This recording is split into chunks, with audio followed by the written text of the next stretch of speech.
Bonjour à tous. Aujourd'hui, je vous propose un tutoriel pour apprendre à peindre une fourrure de tigre. Pas de sous-titres cette fois parce que je vais commenter cette vidéo. Aujourd'hui, nous allons voir ensemble les rayures noirs, le pelage orangé et blanc en sous-couche et le commencement de la mise en couleur au bâtonnet.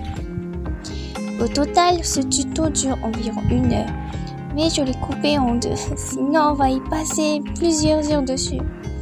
Donc ne vous inquiétez pas pour la longueur.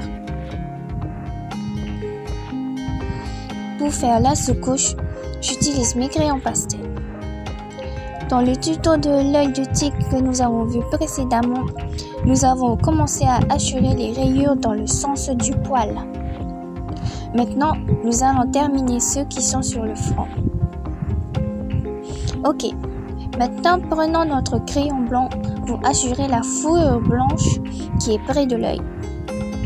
Faites bien attention à toujours suivre le sens du poil.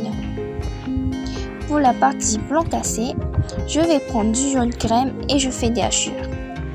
C'est un PC 102 pour Faber-Castell.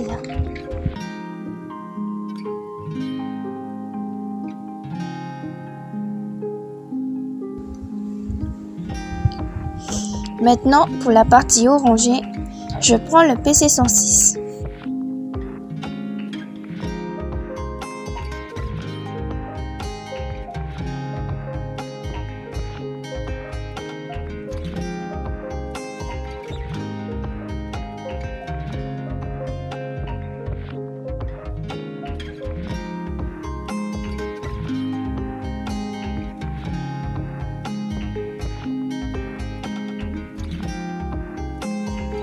Alors là, je suis désolée, mais j'ai oublié de filmer la joue. Alors, j'ai utilisé du jaune et du blanc pour la joue. Par contre, faites attention aux petites bosses et aux creux au niveau de la joue. Vous allez devoir suivre la forme des bosses ou des creux, toujours avec des hachures. Comme ça vous donne des repères pour la mise en couleur au bâtonnet.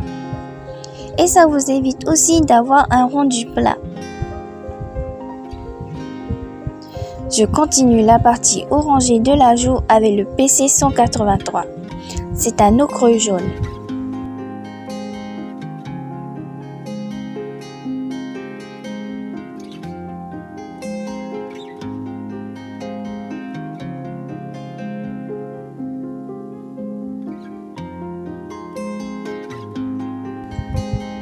À partir de la touffe près de la crinière, nous allons passer au crayon jaune. Cette partie est légèrement creuse, donc votre trait doit être légèrement courbé. Pas trop marqué, mais pas assez non plus. Et ce n'est vraiment pas évident.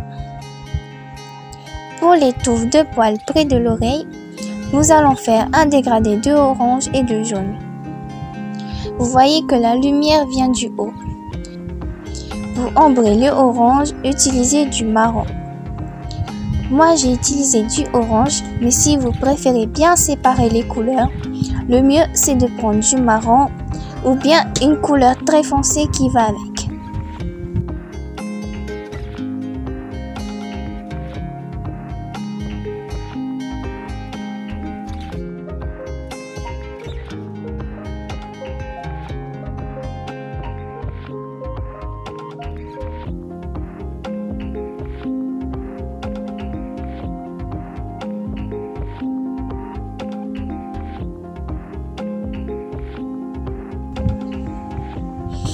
La sous-couche est terminée. Passons donc maintenant à la mise en couleur au bâtonnet. Je prends mon bâtonnet orange vif pour colorer le marquage sous l'œil. Faites des petites touches légères comme les hachures. Il y aura beaucoup de couleurs, alors pensez à laisser un peu de place. Et je vais faire la même chose pour tous les coins qui sont de la même couleur. Ça va être notre couleur de base pour notre tigre. Ensuite, je vais prendre mon petit bâtonnet jaune clair pour tracer les poils lumineux.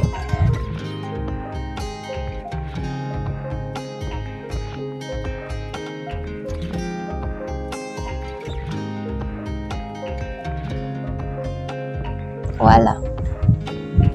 Bon, Le marqueur blanc est vraiment terne. Nous allons donc le faire briller avec le bâtonnet blanc. C'est peut-être pas évident à faire les détails au bâtonnet, mais si vous avez des pastels durs comme les Rembrandt, c'est plus simple. Un petit bout suffit, donc si vos pastels sont longs, il suffit de casser un petit bout.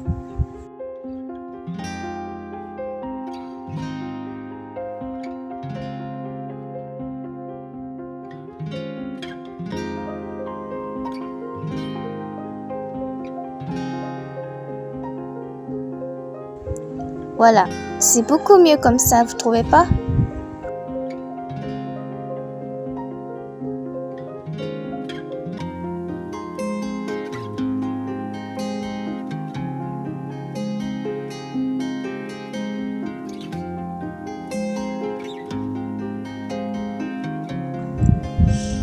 Si vous avez un pastel ciel brûlé clair, on va mettre des petites touches avec la couleur orange. Là, j'ai un peu hésité sur les couleurs. Finalement, j'ai pris mon pastel blanc pour dessiner les petites bosses sur la joue. Nous travaillons donc déjà sur le volume. Là, je reprends mon jaune clair et je suis ma sous-couche. On va faire une petite transition de couleur. La joue est plus foncée que sur la partie supérieure. Il faut donc utiliser un terre de sienne pour l'ombrer, ce que je n'ai pas fait malheureusement. Mais nous allons y revenir plus tard. Nous allons donc continuer à poser notre couleur orange sur le front et sur la joue, en faisant des dégradés avec le jaune.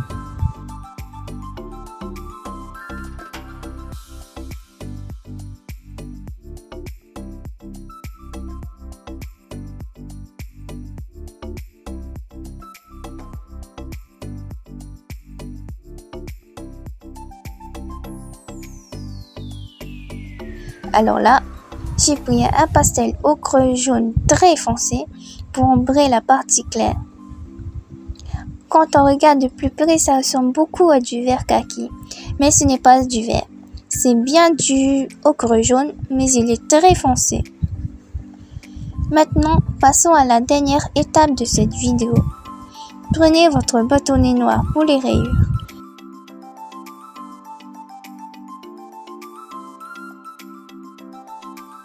Vous voyez comme le noir bâtonnet est plus opaque? Le seul inconvénient, c'est qu'il est super salissant. Celui-ci, c'est une craie Faber-Castell.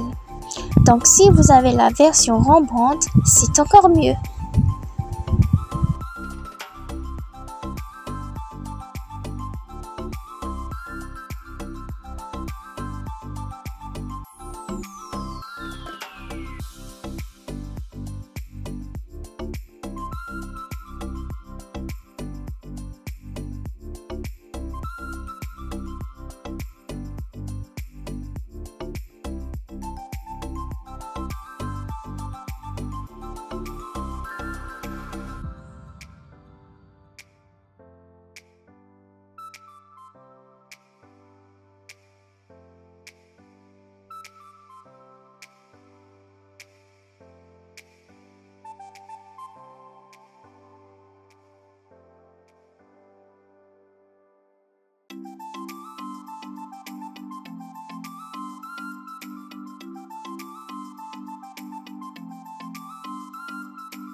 Je passe au bâtonnet jaune pour ajouter de la lumière dans le pelage.